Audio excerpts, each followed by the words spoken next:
शलाकया चक्षुरुन्मिलितं येन तस्मै श्रीगुरवे नमः। नमो विष्णुपादाय कृष्णपृष्ठाय भूतले श्रीमते भक्तिवेदांत स्वामिने इति नामिने। नमस्ते सरस्वती देवे गौरवाणी प्रचारिणे निर्विशेष शून्यवादी पाश्चात्य देशतारिणे वंशाकल्पतरुभ्यश्च कृपा सिन्धुभैव च पतितानां पावनेभ्यो वैष्णवेभ्यो नमो नमः। आजानुलंबित भुजौ कनकावदातौ संकीर्तनैकपितरौ कमलायताक्षौ विश्वम्भरौ द्विजभरौ जुगधर्मपालौ वन्दे जगत्प्रियकरौ करुणावतारौ चिराददत्त निजगुप्तभीत स्वप्रेमनामामृतमत्तुतारम् आपामरजपितुतारं गौरकृष्ण जनभ्य तमहं प्रपद्ये। आनन्दलीलामय विग्रहाय हेमावदिव्य छवि सुन्दराय तस्मै महाप्रेम रस प्रदाय चैतन्य चंद्राय नमो नमस्ते। जय श्री कृष्ण चैतन्य प्रभु नित्यानंद श्री अद्वैत गदाधर शिवासादि श्री गौर भक्त वृंद। हरे कृष्णा हरे कृष्णा कृष्ण कृष्णा हरे हरे हरे राम राम राम हरे हरे। मुखम करोति वाचालं पंगुलं हयते गिरिं यत्कृपातमहं वन्दे परमानंद माधवम।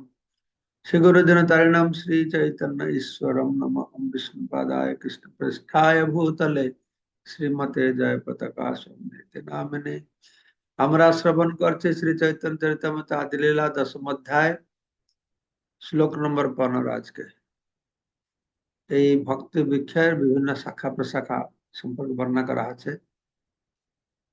আমরা শ্রীবাস ঠাকুর কথা শ্রবণ করলাম, তারপরে পুণ্ডরিক বিদ্যানিধি কথা শ্রবণ করলাম, আর এক দুজন কথা ভুলে গেলাম। আজকে একটা বড় শাখা হচ্ছে কি না, বড় শাখা গদাধর পণ্ডিত গোসাই তেহ লক্ষ্মী রূপা তার সমক্ষ নাই। চতুর্থ শাখা আছেন গদাধর পণ্ডিত। কৃষ্ণের হাদিনী শক্তির প্রকাশ বলে বর্ণনা করা হয়েছে, তাই তার সমান আর কেউ নেই। গদাধর পণ্ডিত লক্ষ্মী রূপা বলেছেন, তিনি আছেন রাধারানী গদাধর পণ্ডিত রূপে প্রকাশিত হয়েছে, প্রকট হয়েছে। গৌর গণদেশের দীপিকায় বর্ণনা করা হয়েছে, পূর্বে শ্রীকৃষ্ণের হাদিনী শক্তি বৃন্দাবনেশ্বরী নামে পরিচিত ছিলেন। এখন তিনি চৈতন্য মহাপ্রভুর লীলায় শ্রী গদাধর পণ্ডিতের প্রকাশিত হয়েছেন। শ্রী স্বরূপ দামোদর গোস্বামী তার দ্বারা নির্ণীত হয়েছে যে লক্ষ্মী রূপা শ্রীকৃষ্ণের হাদিনী শক্তি পূর্বে শ্যামসুন্দর বল্লভ নামে ভগবানের অতি প্রিয়া ছিলেন। সেই শ্যামসুন্দর বল্লভা এখন শ্রী চৈতন্য লীলায় গদাধর পণ্ডিত রূপে বিরাজ করছেন।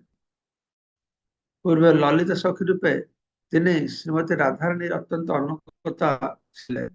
এইভাবে গদাধর পণ্ডিত যুগপৎ ভাবে শ্রীমতী রাধারানী ও ললিতা সখীর অবতার। প্রথম অংশ আমরা জানতাম রাধারানী, তিনি ললিতা। আচ্ছা, শ্রী চৈতন্য চরিতামৃতের আদি লীলার গদাধর পণ্ডিতের শিষ্য পরম্পরা বর্ণনা করা হয়েছে, আমরা শ্রবণ করব। তো বলা আছে গদাধর পণ্ডিত রাধারানী গদাধর পণ্ডিত পেয়েছে। দেখুন আবার বলা আছে চৈতন্য মহাপ্রভু কম্বিনেশন, রাধা কৃষ্ণ কম্বিনেশন। এখানে রাধা কৃষ্ণ কম্বিনেশন আছে, এখানে রাধারানী ললিতার কম্বিনেশন। চৈতন্য মহাপ্রভু আছেন কৃষ্ণ, তিনি রাধারানীর ভাব আর অঙ্গকান্তি অঙ্গীকার করেছেন, তাই না? তিনি রাধারানীর ভাব আর অঙ্গকান্তি অঙ্গীকার করেছেন। সেই জন্য আমরা বলি রাধা কৃষ্ণের মিলিত তনু হচ্ছেন চৈতন্য মহাপ্রভু, আর গদাধর হচ্ছেন ললিতা আর রাধারানী মিলিত। তো আসলে গৌরাঙ্গ প্রেম স্বামী মহারাজ বলছিলেন, তো রাধারানী শুধু নয়, সমস্ত সখীরা, ব্রজগোপিকারা, তারা খুব দুঃখ পেতেন তখন যখন কৃষ্ণ গোচারণে রাখাল বালকদের নিয়ে যেতেন। সারাদিন এরা কৃষ্ণকে দর্শন করতে পারত না। তারা মনে করতো এই ছেলেরা কত ভাগ্যবান, তারা সবসময় কৃষ্ণের সঙ্গে ঘুরে বেড়াচ্ছে, আমার কেন নারী জন্ম হয়ে জন্ম লাভ করলাম, আমার যেরকম পুরুষ হতাম তাহলে কৃষ্ণের সঙ্গে ঘুরে বেড়াতাম। তাদের সেই বাসনা পূর্ণ করবার জন্য তারা গৌর লীলায় সব পুরুষ রূপে এসেছে। রাধারানী তিনিও পুরুষ গদাধর রূপে এসেছেন। মহাদেব বলছিলেন যে কৃষ্ণলীলায় কি হলো না, সমস্ত গুরুজনেরা রাধারানীকে বললো, এই তুমি কৃষ্ণের কাছে যাবে না, তাতে দূরে থাকবে, সবাই আটকাতো। কৃষ্ণের কাছে গেলে রাধারানী কলঙ্কিনী হয়ে গেল, পুরো কলঙ্কিনী বলতো। তো সেই রাধারানী যখন গৌরলীলায় গদাধর রূপে এসেছেন, তখন সে কৃষ্ণের যে গৌরাঙ্গ রূপে এসেছেন কৃষ্ণ, তার নিত্য বন্ধু হয়ে গেছেন। সেই বাল্য অবস্থা থেকে বন্ধ হয়েছেন, মহাপুরুষ সন্ন্যাস নিয়ে গেছেন, তার সঙ্গে সঙ্গে গিয়েছেন এবং শেষ পর্যন্ত মহাপুরুষের সঙ্গে থাকলেন। তার এই বাসনা চরিতার্থ। যখন মহাপ্রভু গয়া থেকে ফিরেছেন, কৃষ্ণ বিরহে খুব উন্মত্ত হয়ে যাচ্ছেন, রাত্রে ঘুমাচ্ছেন না, চিৎকার করছেন, প্রলাপ করছেন, হা কৃষ্ণ বলে সবসময় খুব মানে বিরহের চরম অবস্থা প্রদর্শন করেছেন। তো কিন্তু গদাধরে এসে মহাপ্রভু ঠান্ডা করতে পারত, শান্ত করতে পারত। সত্যি কথা বলতেন, গদাধর তুমি আর বাড়ি যাও না, এখানে থাক, সবসময় নির্ময় আছে। মহারাজ বলছিলেন যে রাধা রূপে তাকে কৃষ্ণের কাছে ঢুকতে দিত না, তারা এখন বলছে না না তুমি কৃষ্ণের কাছেই থাকো। গদাধর সেজন্য বলা আছে কি যে কেহ লক্ষ্মণ তার সম কেহ নেই, এটা বড় শাখা, তার সঙ্গে আর কেউ নেই। তার শিষ্য উপশিষ্য, তার উপশাখা, এই মত সব শাখা উপশাখায় লেখা। তো গদাধরের যে শিষ্য উপশিষ্য, তার একটা শাখা হলো, শাখা হলো। এই সমস্ত শাখা উপশাখার বর্ণনা করা হয়েছে। তারপরে এসে গেছেন 4 নম্বর হয়ে গেল গদাধর। 5 নম্বর বক্রেশ্বর পণ্ডিত।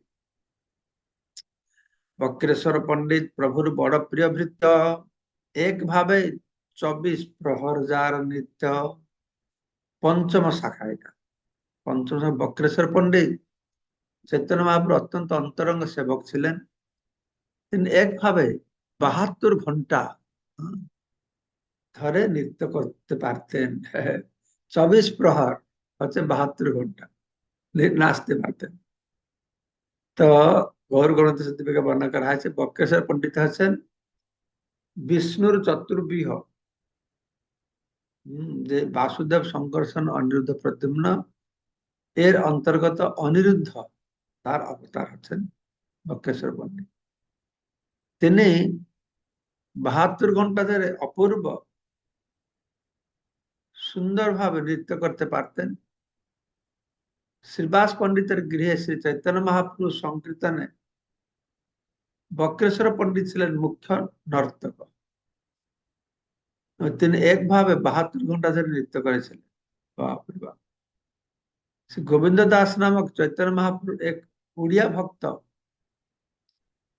গৌর কৃষ্ণদেব নামক গ্রন্থে বক্রেশ্বর পণ্ডিতের জীবন চরিত্র বর্ণনা করেছেন। ওড়িশায় বক্রেশ্বর পণ্ডিতের বহু শিষ্য রয়েছে, তারা ওড়িয়া হলেও গৌড়ীয় বৈষ্ণব নামে পরিচিত। তার এই শিষ্যদের মধ্যে শ্রী গোপাল গুরু তার শিষ্য ধ্যানচন্দ্র গোসাই বিখ্যাত। তো এই বক্রেশ্বর পণ্ডিত মহাপুরুষ ছিলেন যে গম্ভীরাতে, সে গম্ভীরার মহন্ত গদি তিনি অধিকার করেছিলেন। বক্রেশ্বর পণ্ডিত মহাপ্রভু পুরীতে ছিলেন, তিনিও পুরীতে ছিলেন গম্ভীরা মঠে। তারপরে উনার শিষ্য গোপাল গুরু, তিনি সে গদি প্রাপ্ত হয়েছেন।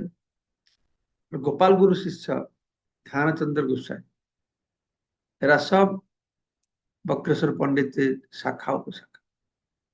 আপনে মহাপ্রভু গায়ে চার নৃত্য কালে, প্রভুর চরণ চরণ ধরি বক্রেশ্বর বলে। বক্রেশ্বর পণ্ডিতের নৃত্য কালে শ্রী চৈতন্য মহাপুরুষ স্বয়ং গান করেছিলেন।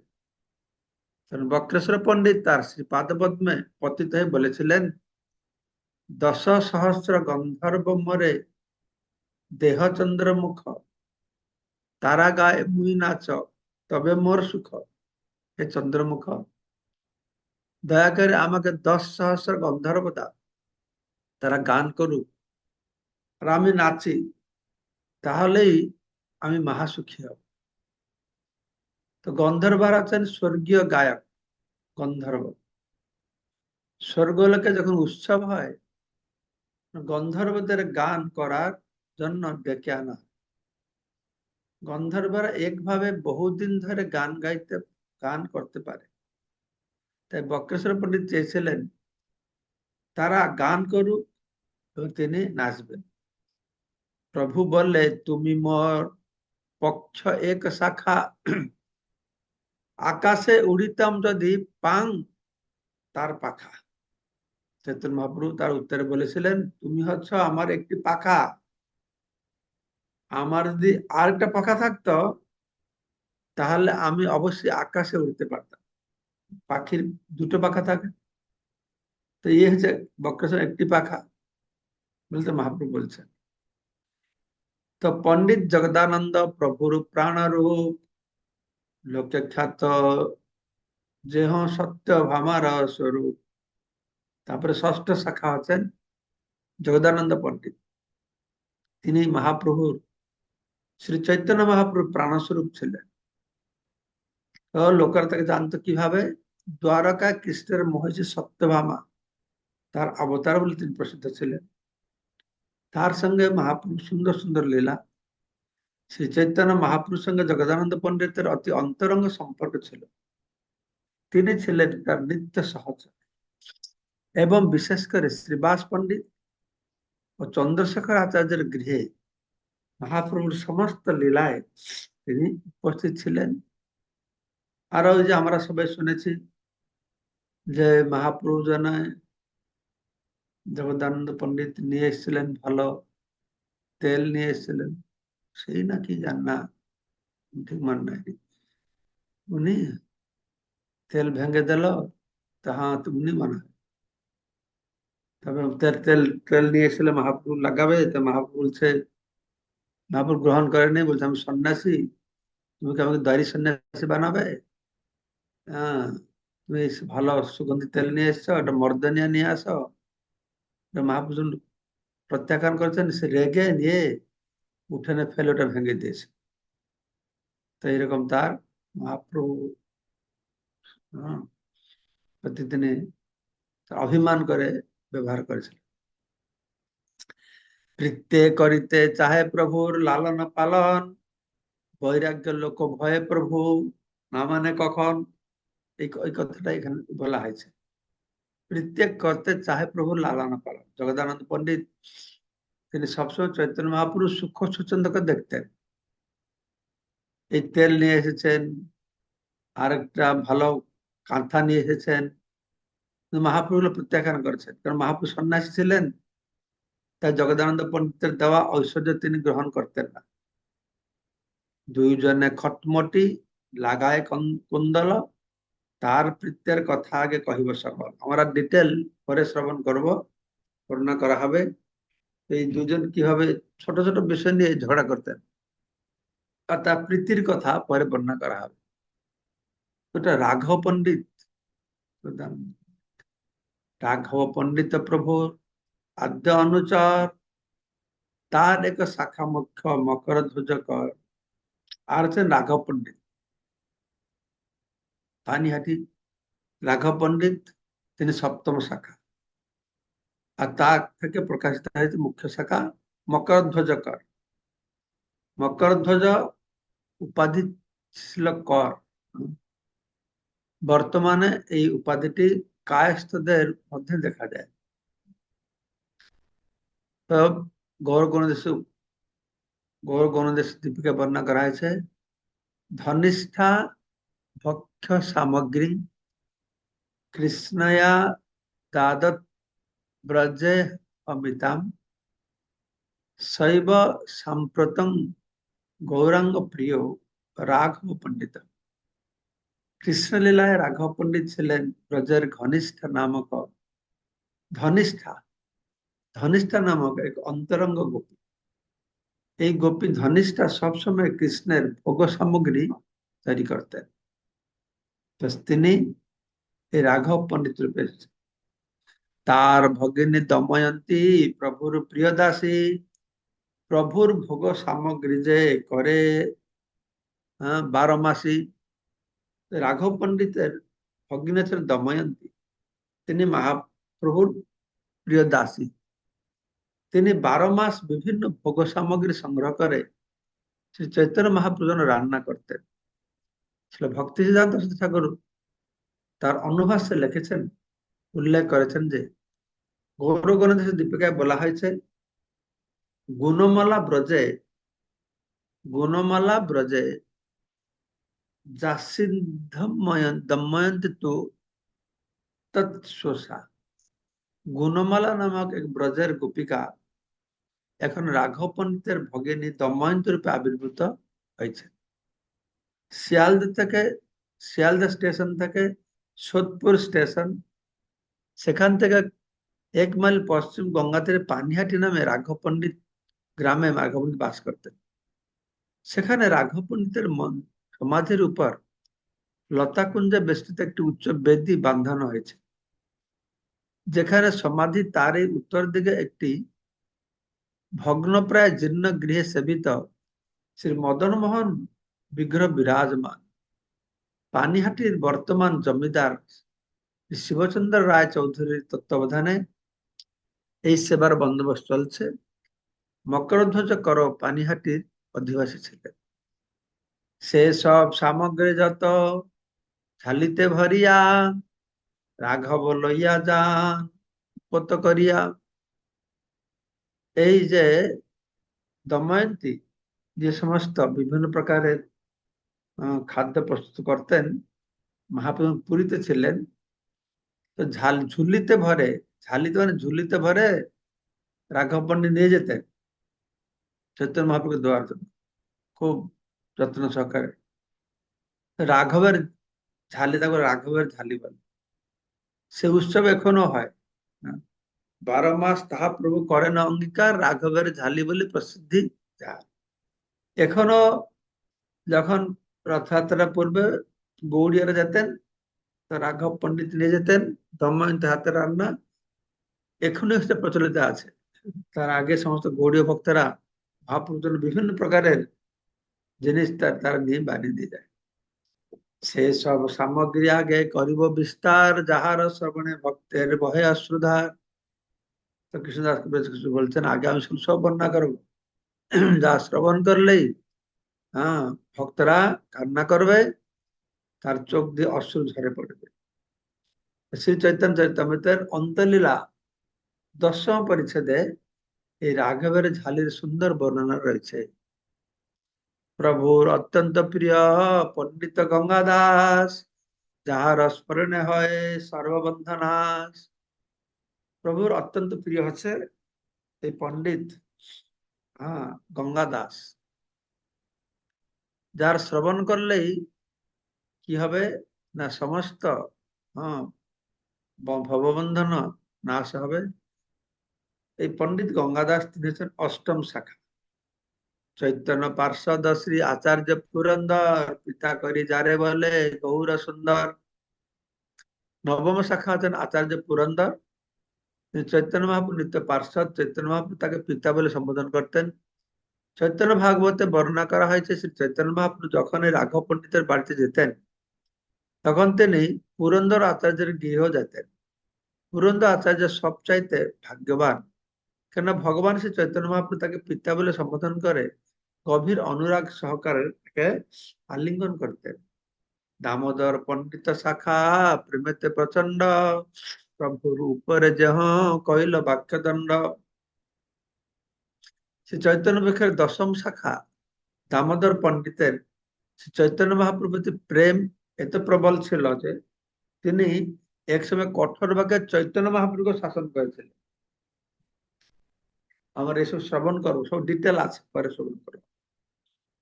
দণ্ড কথা কহিবা আগে বিস্তার করিয়া, দণ্ডে তুষ্ট প্রভু তারে পাঠাইলা নদিয়া। তিনি কিভাবে চৈতন্য মহাপ্রভুকে শাসন করতেন সেই কথা পরে বিস্তারে বর্ণনা করব। তার সেই বাক্যদণ্ডে অত্যন্ত সন্তুষ্ট হয়ে শ্রী চৈতন্য মহাপ্রভু দামোদর পণ্ডিতকে নবদ্বীপে পাঠিয়েছিলেন।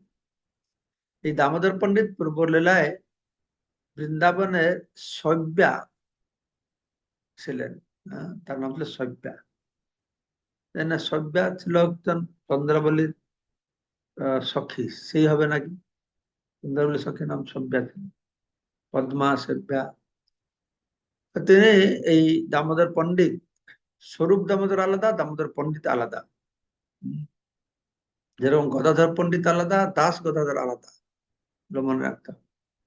তিনি সচ্চি মাতার কাছে শ্রী চৈতন্য মহাপ্রভু বার্তা বহন করে নিয়ে যেতেন এবং রথযাত্রা মহোৎসবের সময় শ্রী চৈতন্য মহাপ্রভুর কাছে সচ্চি মাতার বার্তা বহন করে নিয়ে আসতেন। ওনার এটা কাজ ছিল। হ্যাঁ, তিনি মহাপ্রভু তাকে পাঠালেন, সচ্চি মার কাছে গিয়ে প্রসাদ প্রসাদ দিয়ে সচ্চি মাকে মহাপ্রভুর কথা বলে সন্তুষ্ট করতেন এবং আবার সচ্চি মাতার সংবাদ নিয়ে মহাপ্রভুর কাছে আসতেন। তাহার অনুজ শাখা শঙ্কর পণ্ডিত, প্রভু পাদ পাদ পাধান, যার নাম বিদিত। তার ছোট ভাই আছে শঙ্কর পণ্ডিত।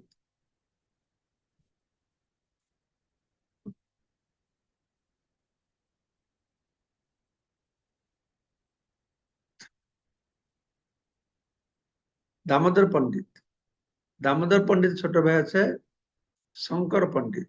ঠিক আছে। তো তিনি চৈতন্য পাদুকা নামে বিখ্যাত ছিলেন। পাদ উপাদান, পাদুকা বলে বলা হয়েছে, কিন্তু আমি শুনেছি যে তিনি মহাপ্রভু সত্যেন, এটা একটু ক্লিয়ার করে জানতে হবে। তা উনি পায়ের নিচে শুয়ে থাকতেন, তারপর মহাপ্রভু তার চরণ রাখতেন। পাদ উপাদান মানে বালিশ মতো। তা একটু আর ভালো করে জানতে হবে। সদাশিব পণ্ডিত যার প্রভু পদে আস, প্রথমে নিত্যানন্দের যার ঘরে বাস। চৈতন্য বৃক্ষের দ্বাদশ শাখা আছেন সদাশিব পণ্ডিত। সর্বদাই শ্রী চৈতন্য মহাপুরুষ পাদ পদ্মের সেবা করার জন্য উৎকণ্ঠিত থাকতেন। তার পরম সৌভাগ্যের ফলে নিত্যানন্দ প্রভু নবদ্বীপে তার গৃহে এসে বাস করেছিলেন। চৈতন্য ভাগবতের অন্তখণ্ডে নবম অধ্যায়ে বর্ণনা করা হয়েছে যে সদাশিব পণ্ডিত ছিলেন একজন শুদ্ধ ভক্ত। নিত্যানন্দ প্রভু তার গৃহে বাস করেছিলেন। মনে হয় যখন পুরী থেকে ফিরে এসেছেন তারপরে হবে মনে হয় সদাশিব পণ্ডিত। শ্রী নৃসিংহ উপাসক প্রদ্যুম্ন ব্রহ্মচারী, প্রভু তার নাম কইল নৃসিংহানন্দ করি। ত্রয়োদশ শাখা আছে প্রদ্যুম্ন ব্রহ্মচারী। তিনি নৃসিংহদেবের উপাসক ছিলেন। এসে চৈতন্য মহাপ্রভু তার নাম দিলেন নৃসিংহানন্দ ব্রহ্মচারী। এই যেতগুলো সব সংক্ষেপ বর্ণনা করা হয়েছে, বিস্তৃত লীলা পরে প্রদ্যুম্ন ব্রহ্মচারী কথা পরে আমরা শ্রবণ করব। শ্রী চৈতন্য চৈতন্যের অন্তলীলায় দ্বিতীয় পরিচ্ছেদে প্রদ্যুম্ন ব্রহ্মচারী বর্ণনা করা হয়েছে। তিনি শ্রী চৈতন্য মহাপ্রভুর এক মহান ভক্ত ছিলেন। তো মহাপ্রভু তার নাম পরিবর্তন করে নৃসিংহানন্দ নাম রেখেছিলেন। পানিহাটিতে রাঘব পণ্ডিতের বাড়ি থেকে শিবানন্দের বাড়ি যাওয়ার সময় শ্রী চৈতন্য মহাপ্রভু নৃসিংহানন্দ ব্রহ্মচারীর হৃদয়ে প্রকাশিত হয়েছিলেন। নৃসিংহানন্দ ব্রহ্মচারী তিনটি বিগ্রহের জন্য ভোগ সংগ্রহ করতেন, যথা জগন্নাথ, নৃসিংহদেব ও চৈতন্য মহাপ্রভু। শ্রী চৈতন্য চরিতামৃতের অন্তলীলার দ্বিতীয় পরিচ্ছেদে 48 থেকে 74 শ্লোক এটা বর্ণিত করা হয়েছে। কুলিয়া থেকে শ্রী চৈতন্য মহাপ্রভু বৃন্দাবনের পথে যাচ্ছেন শুনে নিশিকানন্দ ধ্যানে কুলিয়া থেকে বৃন্দাবন পর্যন্ত একটি পথ প্রস্তুত করতে শুরু করেছিলেন। কিন্তু হঠাৎ তার ধ্যান ভেঙে যায়। তিনি অন্যান্য ভক্তের বলেন যে এবার চৈতন্য মহাপ্রভু বৃন্দাবন না গিয়ে কানাইয়ের নাটসারা নাম একটি স্থান থেকে পর্যন্ত যাবে, সেখান থেকে ফিরে আসবে। এরও সম্পূর্ণ বর্ণনা আমরা শ্রবণ করি। শ্রী চৈতন্য চৈতামৃতের মধ্যলীলার প্রথম পরিচ্ছেদে 155 থেকে 162 শ্লোকে এই সম্বন্ধে বর্ণিত হয়েছে। গৌর গণদাসের দীপিকায় বর্ণনা করা হয়েছে, আবেশশ্চ তথা জ্ঞেয় মিশ্রে প্রদ্যুম্ন সংযোগে। শ্রী চৈতন্য মহাপ্রভু প্রদ্যুম্ন মিশ্র বা প্রদ্যুম্ন ব্রহ্মচারীর নাম পরিবর্তন করে নিষ্কানন্দ ব্রহ্মচারীর নাম রাখলেন, কেননা তার হৃদয়ে নৃসিংহদেব প্রকাশিত হয়েছিলেন। কথিত আছে যে নৃসিংহদেব সরাসরি ভাবে তার সঙ্গে কথা বলতেন। নারায়ণ পণ্ডিত এক বড়ই উদার, চৈতন্য চরণ বেনু নাহি জানে আর। চতুর্দশ শাখা আছেন নারায়ণ পণ্ডিত, তিনি হয়তো উদ্ধার ছিলেন। চৈতন্য মহাপ্রভু পাদপদ্ম ব্যতীত অন্য কোন আশ্চর্যের কথা তিনি জানতেন না। নারায়ণ পণ্ডিত ছিলেন শ্রীবাস ঠাকুরের একজন পার্ষদ। চৈতন্য ভাগবতে অন্তখণ্ডের 8ম অধ্যায়ে 36 শ্লোকে বর্ণনা করা হয়েছে যে শ্রী শ্রীবাস ঠাকুরের ভাই শ্রীরাম পণ্ডিত সহ জগন্নাথপুরীতে শ্রী চৈতন্য মহাপ্রভু দর্শন করতে গিয়েছিলেন। প্রভুপাদ তার তাৎপর্যে কোথায় কোথায় পাওয়া যাবে লিখে দিয়েছেন। আপনারা ফ্রি সময় পেলে সেগুলো পাঠ করবেন, আরো ডিটেল জানতে পারবেন। এই মহাপ্রভু পার্ষদ, এই মহাপ্রভু পার্ষদরা অত মহান, এদের কথা শ্রবণ করলেই ভক্তি হবে, এদের কথা শ্রবণ করলেই হৃদয়ে আমাদের শুদ্ধ হবে, ভক্তি ভাবের উদয় হবে। শ্রীমান পণ্ডিত শাখা প্রভু নিজ ভৃত্য দেউটি ধরনে যাবে প্রভু করেন। শ্রীমান পণ্ডিত পঞ্চদশ শাখা হচ্ছেন শ্রীমান পণ্ডিত, তিনি ছিলেন শ্রী চৈতন্য মহাপ্রভুর নিত্য পার্ষদ। মহাপ্রভু নৃত্য করতেন তখন তিনি মশাল ধরতেন। আমি জানি না সেই একই শ্রীমান পণ্ডিতকে নাকি। তখন মহাপ্রভু গয়া থেকে ফিরে আসেন, তখন সমস্ত নবদ্বীপের লোকেরা দেখা করতে যান, কোন বৈষ্ণবরা যান না। দেখুন শ্রীমান পণ্ডিত গিয়েছিলেন, মহাপ্রভু তার হাতে খবর পাঠিয়েছিলেন বৈষ্ণবদের, নবদ্বীপের বৈষ্ণবদেরকে তার সঙ্গে সে মিলিত হওয়ার জন্য। তিনি তার হৃদয়ের দুঃখের কথা বৈষ্ণবদেরকে বলবেন। শেখ শ্রীমান পণ্ডিত ছিল, তিনি সেইকে নাম যায়নি। শ্রীমান পণ্ডিত, হ্যাঁ এটাই হতে পারে। শ্রীমান পণ্ডিত ছিলেন নবদ্বীপের শ্রী চৈতন্য মহাপ্রভু প্রথম কীর্তনের সঙ্গে। দেবী ভাবে শ্রী চৈতন্য মহাপ্রভু যখন নিজেকে সজ্জিত করেছিলেন, নবদ্বীপের রাস্তায় নৃত্য করতেন। শ্রীমান পণ্ডিত কি করতো, মশাল, মশাল মানে কি, এটা মানে তেল ঢেলে যে আগুন জ্বালায় লাইটের জন্য, সেটা মশাল। শুক্লাম্বর ব্রহ্মচারী বড় ভাগ্যবান, যার অন্ন মাগি কাড়ি খাইলা ভগবান। তো ষোড়শ শাখা আছেন শুক্লাম্বর ব্রহ্মচারী খুব ভাগ্যবান, কেন চৈতন্য মহাপ্রভু তার কাছ থেকে খাবার ভিক্ষা করতেন, কখনো তিনি তার কাছ থেকে জোর করে খাবার ছিনিয়ে নিতেন। এই সমস্ত লীলা আমরা শ্রবণ করব। কিভাবে, কোথায়, শ্রীবাস সঙ্গনে যখন কীর্তন হচ্ছিল তখন মহাপ্রভু কীর্তন বন্ধ করে শুক্লাম্বর ব্রহ্মচারী একজন সারাদিন ভিক্ষা করতেন, যেটা পেতেন রাধা মাধবকে সেবায় লাগাতেন। ভিক্ষা করে এসেছেন, তার ঝুলি থেকে কেড়ে কেড়ে চাল খেয়ে নিয়েছিলেন। আরো এই শুক্লাম্বর ব্রহ্মচারী আমি যে বললাম, শ্রীমান পণ্ডিতকে বললো না আমার সেসব নবদ্বীপের বৈষ্ণবদেরকে বলে দেখা করতে, এই শুক্লাম্বর ব্রহ্মচারী বাড়িতে আসতে বলেছিলেন, সেখানে দেখা করেছিলেন। শুক্লাম্বর ব্রহ্মচারী ছিলেন নবদ্বীপবাসী এবং শ্রী চৈতন্য মহাপ্রভুর প্রথম কীর্তনের সঙ্গী। দীক্ষা গ্রহণের পর গয়া থেকে ফিরে এসে শ্রী চৈতন্য মহাপ্রভু তার গৃহে ভক্তদের সঙ্গে মিলিত হয়েছিলেন ও তার কাছে কৃষ্ণের কথা শুনবার জন্য অনুরোধ করেছিলেন। শুক্লাম্বর ব্রহ্মচারী নবদ্বীপবাসীদের কাছ থেকে অন্ন ভিক্ষা করতেন, আর চৈতন্য মহাপ্রভু তার সেই অন্ন পরমানন্দে ভোজন করতেন। গৌর গণদেশ দীপিকায় বর্ণনা করা হয়েছে যে বৃন্দাবনে শ্রীকৃষ্ণের লীলায় শুক্লাম্বর ব্রহ্মচারী ছিলেন যাজ্ঞিক ব্রাহ্মণ পত্নী। শ্রীকৃষ্ণ তাদের কাছ থেকে অন্ন ভিক্ষা করেছিলেন এবং সেই চৈতন্য মহাপ্রভু লীলায় শুক্লাম্বর ব্রহ্মচারীর কাছ থেকে অন্ন ভিক্ষা করে সেই লীলার পুনরাবৃত্তি করেছিলেন। নন্দন আচার্য শাখা জগতে বিদিত, লুকায়া দুই প্রভু যার ঘরে স্থিত। নন্দন আচার্যের কথা বলা আছে। আর অনেক আছে, বলো শেষ হয়ে যাবে, আর অনেক আছে। হ্যাঁ, তা আমার পরে শ্রবণ, কালকে শ্রবণ করো। কালকে যাই না কি হবে? হ্যাঁ, কালকে তো ঠিক আছে, দেখা যাবে। আমার কালকে যোগপীঠে ক্লাস দিতে যেতে হবে মানে। ঠিক আছে, এইখানে রহিল গ্রন্থ অমৃত লহরী, বদন বলিয়া সবে বলো হরি হরি। তো এই যে সব কথা বর্ণনা করা হচ্ছে, এই বিশদ পরে আমরা শ্রবণ করব। আমি ডিটেল কিছু জানি না, শুনবো, তোমার বুঝবো। কামাল শ্যামপ্রভু কি বলতে চাইছেন বলুন। মহারাজ, আপনার শ্রীচরণে প্রণাম। আমরা এই প্রাতঃকালে আপনার শ্রীমুখে চৈতন্য চরিতামৃত শ্রবণ করলাম, আমাদের আত্মশুদ্ধি হলো। এখানে আমরা এই সব অষ্টম শাখাটা মহারাজ একটু খুঁজে পাচ্ছি না।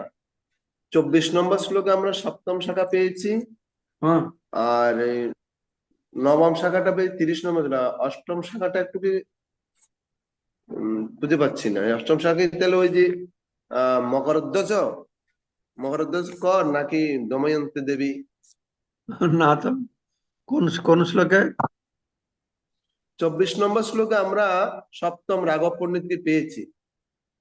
তো সেখানে 24 নম্বর আরেকটি শ্লোকে? মুখ্য শাখা সপ্তম সপ্তম শাখাটা পেয়েছি, যে তার অষ্টম থেকে শাখাটা খুঁজে পাচ্ছি। অষ্টম ও, শাখাটা খুঁজে পাচ্ছি। সপ্তম শাখা হলো রাঘব রাঘব পণ্ডিত। পণ্ডিত। তো দময়ন্তী? দময়ন্তী অষ্টম না? তাই না, লেখা আছে তিন। না, অষ্টম শাখাটা পাচ্ছি না। এখানে আবার এই রাঘব পণ্ডিতের একটা মুখ্য শাখা দেখতে পাচ্ছি আমরা, মকরধ্বজকর। ওটা কি তাহলে না, অষ্টম শাখা না? তো কোন শাখাটা পাচ্ছ না তুমি, কোনটা? অষ্টম শাখা, অষ্টম। অষ্টম শাখাতে লেখা আছে এখানে না, প্রভুর অত্যন্ত প্রিয় পণ্ডিত গঙ্গা দাস, যাহার স্মরণে সর্ববন্ধ নাশ। এটা তো অষ্টম শাখা। 29 নম্বর শ্লোকে দেখো। হ্যাঁ হ্যাঁ, আচ্ছা আচ্ছা, ঠিক আছে মানে, ধন্যবাদ। ওকে।